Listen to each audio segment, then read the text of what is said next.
Assalamualaikum warahmatullahi wabarakatuh. Kembali bersama dengan saya, Ibu Ani, pada mata kuliah Perundang-undangan K3. Pada kesempatan kali ini, kita nanti akan belajar tentang regulasi yang berhubungan dengan penunjukan ahli K3 dan khususnya ahli K3 umum. Kenapa teman-teman perlu mengetahui tentang regulasi tersebut? Karena sebagai orang atau tenaga ahli K3, kita harus tahu landasan dasar kenapa ahli K3 itu ditunjuk dan kewenangan apa saja yang perlu kita ketahui serta kewajiban apa yang perlu kita lakukan. Nanti di regulasi tersebut akan kita bahas. Yuk kita lihat regulasinya. Sengaja Ibu tidak membuat ini ya, PPT, jadi Ibu langsung lihat di PowerPoint, di draftnya regulasi langsung. Nah, ini adalah regulasi tentang Peraturan Menteri Tenaga Kerja Nomor 2 Tahun 92 tentang tata cara penunjukan kewajiban dan wewenang ahli K3 menimbang bahwa sebagai pelaksanaan ketentuan pasal 1 ayat 6, pasal 5 ayat 2 Undang-Undang Nomor 1 Tahun 70 tentang keselamatan kerja perlu menetapkan tata cara penunjukan dan kewajiban dan kewenangan ahli K3. Yang kedua, menimbang bahwa tata cara penunjukan kewajiban dan kewenangan ahli K3 sebagaimana diatur dalam Peraturan Menteri Tenaga Kerja, Transmigrasi, dan Koperasi tahun 78 dan tahun 87 sudah tidak sesuai lagi dengan kondisi saat ini, sehingga perlu disempurnakan. Dan yang ketiga, menimbang bahwa untuk itu perlu ditetapkan sebuah peraturan menteri yang mewakili dari tata cara penunjukan ahli K3. Regulasi ini nanti sifatnya umum ya, karena penunjukan ahli K3. Nanti ahli K3 itu ada yang spesifik, ahli K3 umum, ahli K3 kebakaran, kemudian ahli K3 listrik, ada juga ahli K3 konstruksi. Nah, untuk regulasi ini sifatnya adalah umum, hanya menyebutkan ahli K3. Ibu lanjutkan, mengingat Undang-Undang UAP tahun 1930 dan Undang-Undang Nomor 14 Tahun 69 serta Undang-Undang Nomor 1 Tahun 70 dan Peraturan UAP tahun 1930 serta Peraturan Keputusan Presiden Nomor 15 Tahun 84 dan 87 serta Keputusan Presiden Nomor 64 Tahun 88. Yang terakhir adalah Peraturan Menteri Nomor 4 Tahun 87 tentang Panitia Pembina K3 dan tata cara penunjukan ahli K3. Nanti untuk P2K3, Panitia Pembina K3 akan kita bahas di sesi berikutnya. Memutuskan Peraturan Menteri Tenaga Kerja Republik Indonesia tentang tata cara penunjukan kewajiban dan kewenangan ahli K3. Ketentuan umum di sini ada pasal 1 menyebutkan tentang beberapa istilah, yaitu tentang istilah ahli K3, pengurus, tempat kerja, dan direktur. Kemudian lanjut ke pasal 2, di sini disebutkan bahwa tenaga ahli K3 itu perbandingannya adalah 1:100 atau kurang dari 100 jika mempunyai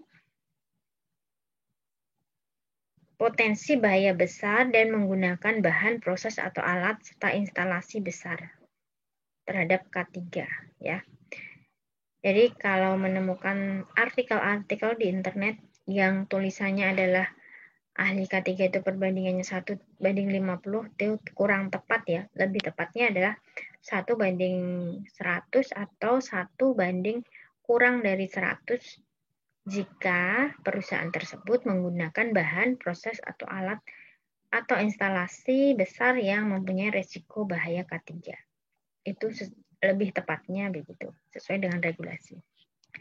Dan di pasal 3, tata cara penunjukan ahli K3 disampaikan bahwa di sini harus sarjana. Ingat, harus sarjana muda atau sarjana. Atau sarjana sederajat. Nah, sarjana di sini harus mempunyai pengalaman sekurang-kurangnya 2 tahun. Dan sarjana muda ini harus mempunyai keahlian di bidangnya sekurang-kurangnya 4 tahun, serta memiliki badan yang sehat, berkelakuan baik, bekerja pada instansi secara penuh, bukan paruh waktu, lulus seleksi dari tim penilai, jadi nanti pada saat ujian tuh lulus ya. Kemudian di pasal 4, penunjukan ahli K3 ditetapkan berdasarkan permohonan tertulis kepada Menteri Tenaga Kerja atau pejabat yang ditunjuk. Nah, pejabat yang ditunjuk ini bisa Kepdirjen, Kemnaker, atau Direktur PNK3. Kemudian pemohon, sebagaimana dimaksud, yang mengajukan permohonan sebagai ahli K3 itu harus melampirkan beberapa persyaratan administrasi. Apa itu? Di antaranya adalah daftar riwayat hidup, kemudian ada surat keterangan pengalaman kerja di bidang K3, kemudian surat keterangan berbadan sehat, surat pemeriksaan psikologi yang menyatakan sesuai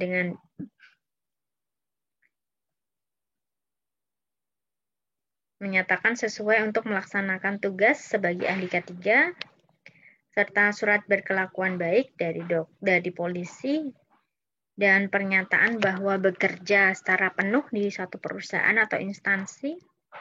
Fotokopi ijazah terakhir, di sini adalah ijazah D3 atau S1, dan sertifikat pendukung lainnya jika ada, khususnya untuk sertifikat pendidikan bidang K3. Di pasal 5, penunjukan ahli K3 diberikan setelah memperhatikan beberapa pertimbangan tim penilai. Nah, tim penilai di sini yang dimaksud adalah tim dari Kemnaker. Di pasal 6, tim penilai sebagaimana dimaksud dalam pasal 5 mempunyai tugas melakukan penilaian dengan syarat-syarat administrasi dan kemampuan pengetahuan teknis keselamatan dan kesehatan kerja. Jadi nanti pada saat ujian itu nanti ada ujian tertulis dan ada ujian presentasi atau praktek secara teknis. Yang kedua, kemampuan pengetahuan teknis bagaimana dimaksud kemampuan melakukan identifikasi, evaluasi, dan pengendalian masalah K3, khususnya di tempat kerja sesuai dengan bidangnya. Jadi nanti bidangnya kebakaran, apa bidang yang lain nanti sesuai dengan pengajuannya. Ibu lanjutkan di pasal 7, di sini disampaikan keputusan penunjukan ahli K3 dalam pasal 4 berlaku untuk jangka waktu 3 tahun. Ingat ya, hanya berlaku 3 tahun. Jadi nanti kalau misalkan SKP-nya atau surat keputusan penunjukannya sudah lewat dari kadaluarsa, maka wajib diperpanjang. Nah, permohonannya nanti apa saja persyaratannya di sini disampaikan di pasal 7 ayat 3. Untuk permohonan itu melampirkan semua lampiran yang pada saat pengajuan ditambah salinan penunjukan ahli K3, SKP-nya, ditambah surat pernyataan dari instansi dan hasil laporan kegiatan K3. Nanti ada juga ujiannya, ujian kembali sama tim penilai atau tim penguji. Tapi tergantung jenis ininya ya, SKP tenaga ahlinya ya. Kalau ahli K3 umum biasanya hanya menyertakan persyaratan administrasi saja. Untuk pasal 8, di sini keputusan penunjukan ahli K3 tidak berlaku apabila pekerja itu pindah perusahaan, mengundurkan diri, atau meninggal. Jelas ya? Dan keputusan penunjukan ahli K3 dicabut apabila pihak terkait atau si tenaga ahli itu tidak mematuhi peraturan perundangan, melakukan kesalahan dan kecerobohan yang membahayakan dan sengaja melakukan atau menyebabkan terbukanya suatu rahasia perusahaan. Maka penunjukan ahli K3-nya bisa dicabut. Di pasal 9, kewajiban dari ahli K3 itu ada beberapa, diantaranya membantu mengawasi peraturan perundangan. Ingat ya, ahli K3 kewajibannya adalah membantu terlaksananya kegiatan K3 atau sebagai pengawas, kontrol. Di sini fungsinya adalah sebagai controller. Maaf, lidahnya terpelit. Kemudian memberikan laporan kepada pihak pejabat terkait kaitannya dengan hasil pelaksanaan kegiatan atau biasa disebut dengan laporan P2K3 setiap 3 bulan sekali. Khusus untuk perusahaan di bidang jasa K3, itu pelaporannya setiap melakukan kegiatan, wajib melaporkan ke pihak ini Kemnaker. Perusahaan bidang jasa K3 itu apa? P2K3, PJK3. Nah, kemudian merahasiakan segala keterangan tentang rahasia perusahaan yang didapat berhubungan dengan jabatannya. Di pasal 9 ayat 2 disampaikan bahwa laporan yang dibuat untuk laporan P2K3 itu ditembuskan kepada kantor Departemen Tenaga Kerja setempat atau wilayah tingkat provinsi, atau juga bisa dilewat Direktur PNK3 tingkat di Jakarta. Selanjut, pasal 10 di sini mempunyai kewenangan, ahli K3 itu mempunyai kewenangan bisa memasuki area tempat kerja sesuai dengan SK penunjukannya, kemudian meminta keterangan atau informasi mengenai pelaksanaan syarat-syarat K3, dan memonitor serta memeriksa, menguji, menganalisa, mengevaluasi, dan memberikan persyaratan serta pembinaan K3 meliputi keadaan dan fasilitas tenaga kerja, keadaan mesin, pesawat, penanganan bahan, proses produksi, sifat pekerjaan, cara kerja, dan lingkungan kerja. Pasal 10 ayat 2, perincian sebagaimana dimaksud dapat dirubah sesuai dengan perkembangan ilmu pengetahuan dan teknologi. Di ayat 3, ahli K3 ini harus berdasarkan dengan Undang-Undang UAP tahun 30 dan ahli K3 yang bekerja pada perusahaan yang memberikan jasa di bidang K3 dalam memberikan persyaratan dimaksud dalam ayat 1 harus dapat persetujuan dari menteri atau pejabat. Artinya nanti ahli K3 itu nanti memiliki SK penunjukan ya yang tanda tangani oleh menteri atau pejabat terkait yang ditunjuk. Nah, untuk ketentuan peralihan disampaikan kembali bahwa ahli K3 ini berlaku selama sesuai dengan ketetapan yang berlaku yaitu 3 tahun. Kemudian masa jangka berakhirnya penunjukan nanti bisa diperpanjang kembali dengan ketentuan syarat di pasal 7. Selanjutnya adalah penutup. Nah, di sini jelas ya, ini ditetapkan di 30 Desember tahun 92. Selanjutnya, di regulasi berikutnya adalah Kepdirjen tahun 2015 nomor 69. Kebetulan dulu waktu penetapan pengukuhan regulasi ini Ibu menghadiri acaranya sebagai tamu undangan untuk pengukuhan regulasi ini di tahun 2015 ya, di Jakarta. Saya ingat betul dulu penandatanganan keputusan ini. Dan yang menandatangani innalillahi sudah meninggal. Semoga husnul khotimah.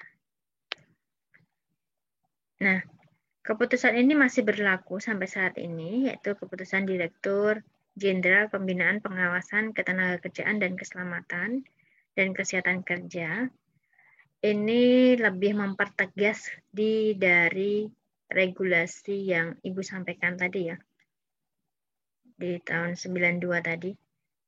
Jadi ini lebih mempertegas di calon ahli K3 umum. Kalau yang tadi kan masih sifatnya umum untuk ahli semua K3. Kalau ini untuk khusus ahli K3 umum. Nah, menimbang dari pelaksanaan ketentuan ayat 5 di pasal 1 Undang-Undang Nomor 1 Tahun 70, kemudian menunjuk ahli K3 sebagaimana dimaksud pada poin pertama, kemudian menimbang bahwa perlu ditetapkannya pedoman tentang calon ahli K3 umum untuk keputusan Direktur Jenderal Pembinaan Pengawasan K3. Mengingat Undang-Undang Nomor 1 Tahun 70 tentang K3, Undang-Undang Nomor 13 tentang Ketenagakerjaan, Undang-Undang Nomor 23 Tahun 2014 tentang Pemerintah Daerah, dan Peraturan Pemerintah Nomor 50 Tahun 2012 tentang Penerapan Sistem Manajemen K3, Peraturan Menteri Nomor 2 Tahun 92 yang Ibu jelaskan barusan, kemudian Peraturan Menteri Tenaga Kerja Nomor 4 Tahun 95 tentang PJK 3, kemudian Peraturan Menteri Nomor 13 Tahun 2015 tentang Organisasi dan Tata Kerja Kementerian Tenaga-Kerjaan, kemudian Keputusan Menteri dan Transmigrasi Nomor 239 Tahun 2003 tentang Pedoman Pelaksanaan Sertifikasi Calon Ahli K3 Umum. Ya. Ini di tahun 2003 ternyata juga sudah ada tentang pedoman pelaksanaan sertifikasinya. Kemudian Surat Edaran Menteri Tenaga Kerja dan Transmigrasi Nomor 2 Tahun 2019 tentang peningkatan pembinaan dan pengawasan terhadap perusahaan jasa K3. Surat Edaran Menteri dan Transmigrasi tentang pelaksanaan penunjukan ahli K3 sebagaimana dimaksud Undang-Undang Nomor 1 Tahun 70 dan Keputusan Direktur Pembinaan Pengawasan Tenaga Kerja Nomor 11 Tahun 2011 tentang Kelompok Kerja Pembinaan Calon Ahli K3 dan Keputusan Direktur Pembinaan Pengawasan Nomor 48 2011 tentang Bidang Jasa Pembinaan Pengawasan Ketenagakerjaan. Nah, pedoman tentang pembinaan calon ahli K3. Menetapkan satu pedoman tentang pembinaan calon ahli K3 jelas menetapkan pedoman sebagaimana dimaksud pada Amar ke-1 tercantum dalam lampiran, dan ketiga pembinaan calon ahli K3 umum dalam rangka penunjukan ahli K3 sesuai ketentuan peraturan nomor 2 tahun 92, dan keempat keputusan ini berlaku sejak ditetapkannya apabila kemudian hari terdapat kekeliruan dan akan diperbaiki sebagaimana mestinya. Tanggal 2 Desember 2015. Nah, ini lampirannya.